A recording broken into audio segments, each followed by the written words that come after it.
Jadi bertanya tentang keabsahan ijazah atau hal-hal yang berkaitan dengan pendidikan seseorang di sebuah kampus atau lembaga pendidikan tinggi itu tidak membutuhkan legalisasi berupa izin dari institusi apapun, karena dia adalah bagian dari hak konstitusional yang dijamin oleh konstitusi, khususnya hak berserikat, berkumpul, dan menyampaikan pendapat sebagaimana dijamin di pasal 28 Undang-Undang Dasar 1945. Yang kedua, kami menyampaikan kritik dengan adanya statement dari UGM karena yang disampaikan oleh Prof. Olva Amelia tidak lebih hanyalah sekedar repetisi narasi yang sebenarnya sudah berulang kali disampaikan, baik ketika pertama kali Bambang Trimulyono melakukan gugatan perbuatan melawan hukum ke Pengadilan Negeri Jakarta Pusat, yang ketika itu sebenarnya gugatan tidak dilayangkan kepada UGM, namun tanpa dasar apapun tiba-tiba UGM memberikan klarifikasi terkait keabsahan ijazah Saudara Joko Widodo. Padahal pada gugatan perbuatan melawan hukum yang dilayangkan oleh Bambang Trimulyono di tahun 2022 yang lalu dan akhirnya dicabut karena Bambang Trimulyono ditangkap oleh Barreskrim Mabes Polri, itu tidak menarik pihak UGM sebagai tergugat. Saat itu saya ingat betul karena saya juga salah satu tim kuasa hukumnya, gugatan hanya dilayangkan berkaitan dengan keabsahan ijazah Saudara Joko Widodo SD, SMP, SMA. Karena dasarnya adalah keabsahan Saudara Joko Widodo dalam mengikuti proses Pilpres, karena di dalam ketentuan pasal 169 Undang-Undang Nomor 7 Tahun 2017 diatur bahwa syarat untuk menjadi calon presiden atau wakil presiden itu minimal SMA sederajat. Nah, karena pertimbangan itulah saat itu Bambang Trimulyono tidak menarik pihak UGM sebagai tergugat, dan tapi saat itu UGM sudah memberikan klarifikasi yang klarifikasi itu kurang lebih sama dengan apa yang disampaikan oleh Prof. Olva Amelia beberapa hari yang lalu atau 2 hari yang lalu. Ketiga, kami juga menegaskan bahwa segala narasi yang sifatnya repetisi itu tidak memiliki nilai hukum, tidak memiliki nilai pembuktian. Karena hari ini 3 putra terbaik UGM, baik Dr. Rismona Siolan, Dr. Roy Suryo, dan Dr. Tifauziah Tiasuma sedang berhadapan dengan hukum karena dilaporkan oleh Saudara Joko Widodo. Dan tentu saja statement dari UGM ini justru mengganggu proses penyidikan, seolah-olah ada narasi yang ingin dibangun bahwa ijazah itu tidak bermasalah dan layaklah orang yang dilaporkan oleh Joko Widodo itu untuk dilanjutkan pada proses hukum selanjutnya.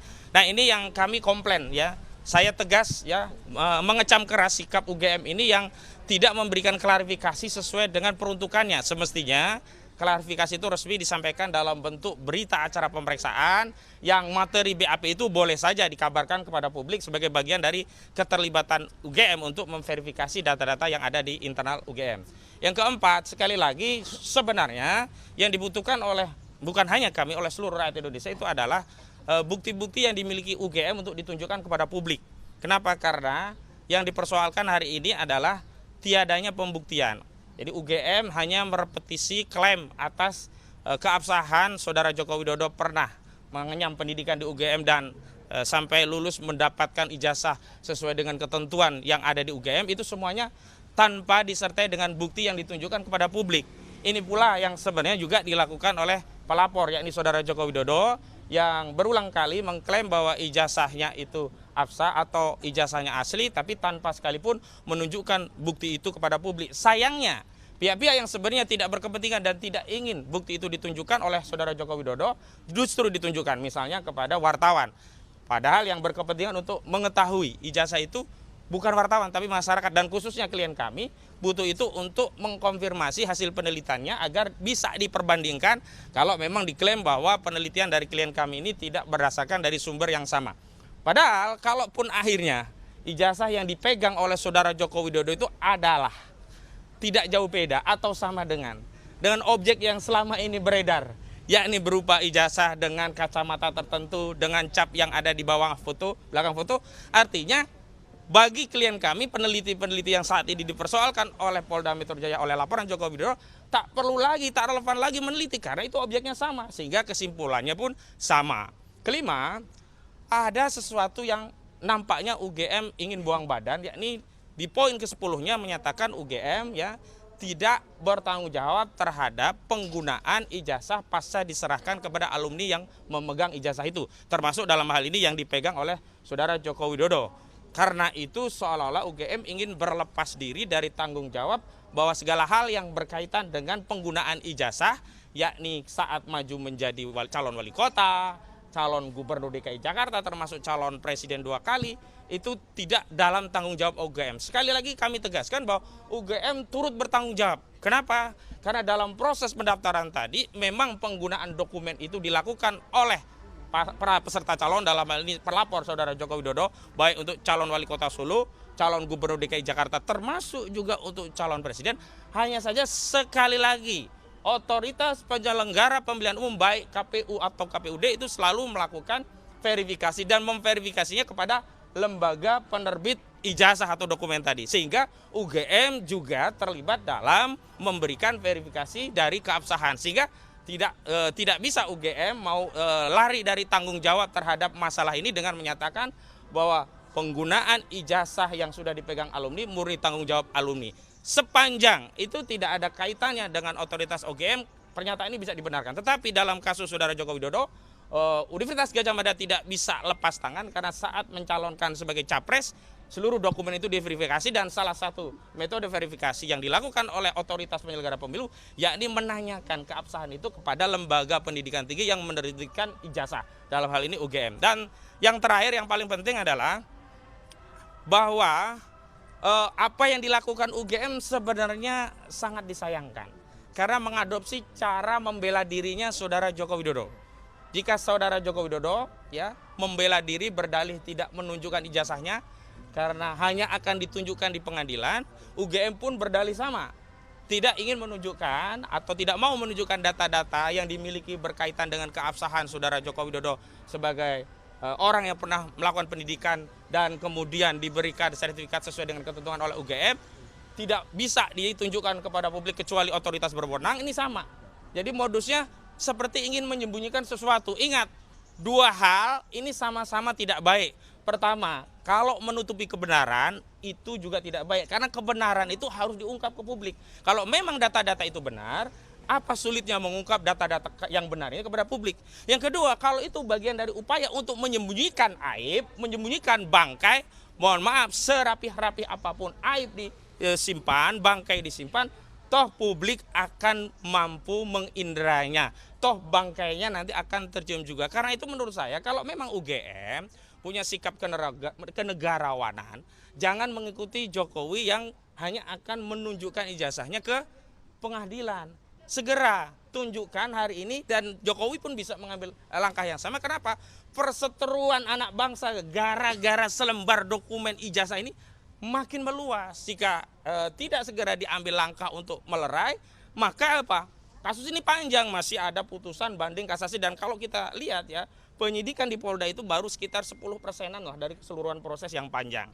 Dan yang paling penting adalah, sekali lagi, persoalan ini bukan lagi persoalan yang menjadi concern atau perhatian klien kami yang hari ini diperiksa misalnya. Ini bukan lagi persoalannya Dr. Rismon, ini bukan lagi persoalannya Dr. Roy Suryo, ini bukan lagi persoalannya Dr. Tifa, walaupun ketiganya punya kepentingan untuk membersihkan ya alma maternya dari aib ijazah Saudara Joko Widodo ini. Tapi ini sudah menjadi kepentingan seluruh rakyat Indonesia. Karena apa? Saudara Joko Widodo itu bukan sekedar alumni UGM, katakanlah kalau itu benar. Tapi Saudara Joko Widodo itu pernah memimpin Republik ini 2 periode, yang dalam proses memimpin itu, dalam proses pemilihannya dia menggunakan dokumen ijazah agar sampai pada proses kekuasaan untuk memimpin Republik ini. Itu dari saya. Dan untuk pemeriksaan saya minta Bang Jahmada dulu untuk menjelaskan rangkaian yang kemarin dan lanjutannya akan seperti apa untuk Pak Rismon. Silakan Bang Jahmada. Oke, rekan-rekan jurnalis, wartawan sekalian, hari ini adalah jadwal kelanjutan dari BAP hari Jumat lalu. Perlu saya sampaikan lagi, sebenarnya sudah cukup jelas ya, Jumat lalu kita juga menjelaskan, khususnya untuk klien kami Rismon, dari kemungkinan 11 atau 12 video yang akan dikonfrontir lah, katakan ke saksi Rismon, baru 2 Jumat lalu. Baru 2 yang dikonfirmasi, tapi itu pun sudah membutuhkan waktu lebih dari setengah hari. Oleh sebab itu, kesepakatan atau pendapat pribadi dari klien kami, semua 11 atau 12 video itu kemungkinan besar akan dijawab secara tuntas oleh klien kami Rismond. Nah, kami ikuti saja, cuman kami tetap kawal ya, apakah itu sesuai atau melebar atau menyempit atau ke kiri ke kanan.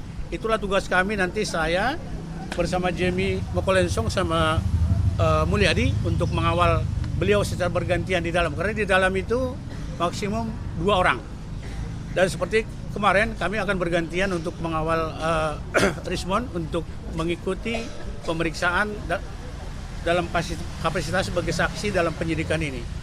Rekan-rekan sekalian, seperti yang disinggung oleh rekan Koji Judin tadi, masalah konfirmasi atau statement atau video dari Rektor UGM, bersama-sama tadi malam saya sudah tampil juga di stasiun TV menjelaskan itu. Tadi pagi juga rekan kami Koji Judin sudah menyampaikan itu. Oleh sebab itu menurut kami sudah terang benderang ya apa arti dari video itu. Menurut kami tidak perlu diulang lagi. Kita hari ini fokus. Satu lagi adalah klien kami yang di BAP hari ini adalah Nurdian ya. Dan 2 hari ini yang di BAP kelanjutan sama dengan rekan Rismond dan Dian. Nah, dua-duanya kami akan kawal secara baik-baik ya.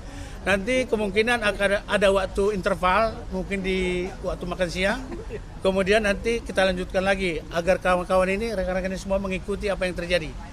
Baik ya, mungkin pendapat saya atau penjelasan tambahan dari saya gitu, rekan Koji. Baik, mungkin Bang Rismond. Oh iya, Bang betul. Rismond, selaku yang akan diperiksa. Kepentingan lah ya.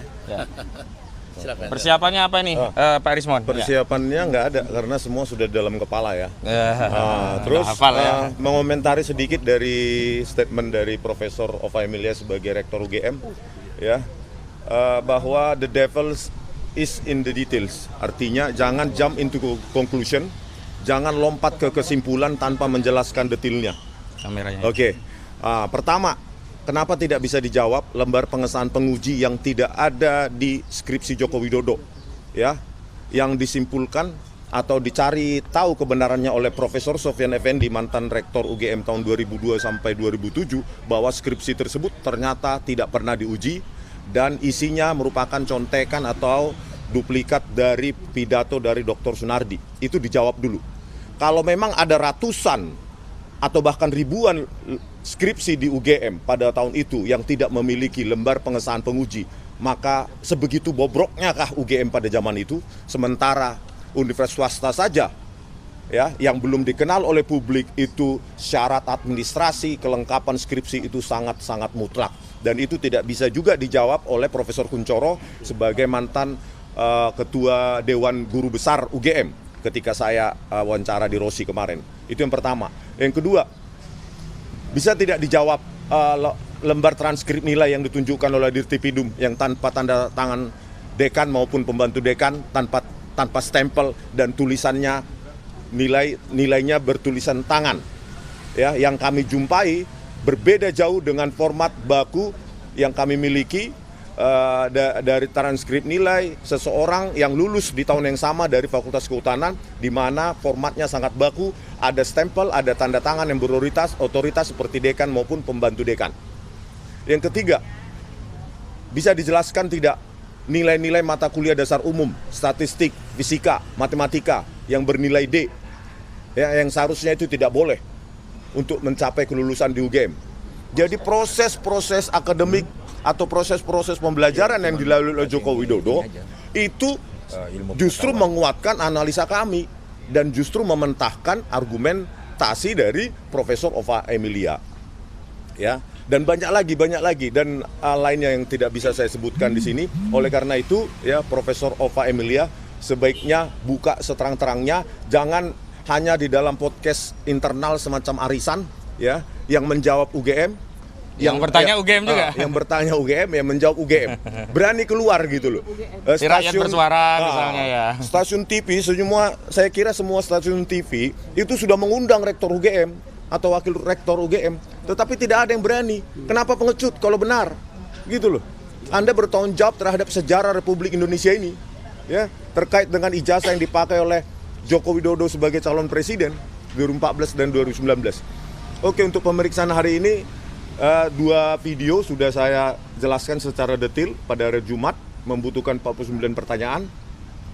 Sisa sekitar 9 video lagi Ya saya akan menjelaskan secara teknis pelan-pelan karena ini untuk membuktikan bahwa nilai yang mempersatukan kami adalah nilai-nilai saintifik. Ya, bukan yang lain, bukan propaganda politik, bukan agenda-agenda lainnya. Oke, begitu ya. Baik. Terima kasih. Bang Mul, selaku kuasa hukum dari Nodian. Oke, Mul. Ya, silakan. Ya. Mungkin ya. Kombes Mul. Ya, gantian Yan. Ya. Selamat pagi pada rekan-rekan semua, bahwa di sini kami menjelaskan dengan pelan-pelan bahwa kita jangan lupa Undang-Undang 1945 yang menyatakan bahwa kita mencerdaskan bangsa. Ada 3 ahli di sini yang ingin mencerdaskan bangsa kita ini untuk mengerti dan bagaimana pengetahuan itu. Dalam pengetahuan ini dapat digali dan disusun secara sistematis dan dengan metode ilmiah yang rasional dan objektif. Apa rasional? Rasional itu masuk dalam akal dan pikiran kita. Objektif apa? Data yang benar. Maka dapat diuji dan dibuktikan analisis data untuk membuktikan bagaimana pemahaman dan bagaimana itu dengan kecerdasan para ahli-ahli kita. Maka dalam kompleksitasnya adalah bahwa semua yang dilontarkan dengan metodenya adalah metode ilmiah. Mari kita ikut mencerdaskan kehidupan bangsa ini untuk kepentingan pendidikan masa depan anak-anak kita di kemudian hari. Itu aja dari saya statement untuk sementara ini. Ya, untuk Nodian selaku yang akan diperiksa silakan. Oke. Ya. Banyak banget. Ini jurnalis ya yang dari jurnalis. Terima kasih teman-teman media yang sudah mendampingi atau ikut meliput kegiatan hari ini. Hari ini saya datang sebagai yang terlapor di kasus polemik ini. Hari ini statusnya status saksi dan ini hari kedua, bukan hari kedua itu bukan 2 kali saya dipanggil, bukan, ini lanjutan kemarin itu sudah menyelesaikan 50 pertanyaan, hari ini saya belum tahu. Terus hari ini saya juga membawa berkas surat dari pemret saya atau dari media tempat saya bernaung yang ditujukan ke Dewan Pers. Di awal kemarin itu saya menginginkan ada lampiran surat yang ditujukan ke Dewan Pers itu disesikan ke Polda dan baru hari ini saya juga membawa lampiran meminta langsung dan menyampaikannya langsung.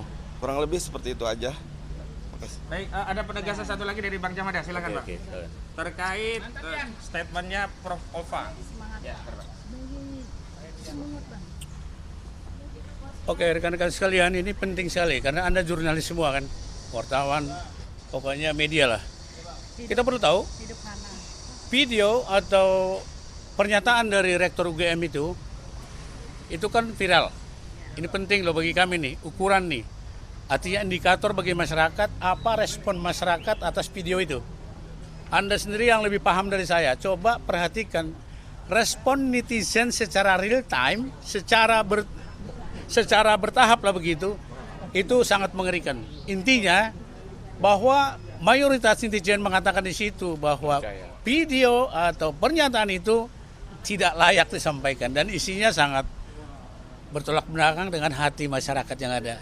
Oleh sebab itu saya sampaikan tadi malam Stasiun TV, justru ukuran dari netizen ini menjadi ukuran juga bagi keadilan di bangsa ini. Seperti ada adagium salus populis suprema lex exta. Keadilan bagi masyarakat keseluruhan di sini adalah tolak keadilan bagi bangsa dan negara. Itu saja rekan-rekanku jurnalis semua yang akrab dengan kita setiap saat. Terima kasih ya, tolong diperhatikan untuk poin itu. Anda ikut memantau itu loh. Kita semua sama memantau ya. Oke, terima kasih. makasih Kita ya. lanjut ke dalam nih. Kawan-kawan nih, soundnya apa? Makasih Bang. Ini punya siapa aja kah? Yang ada bulu tuh. Oh ada.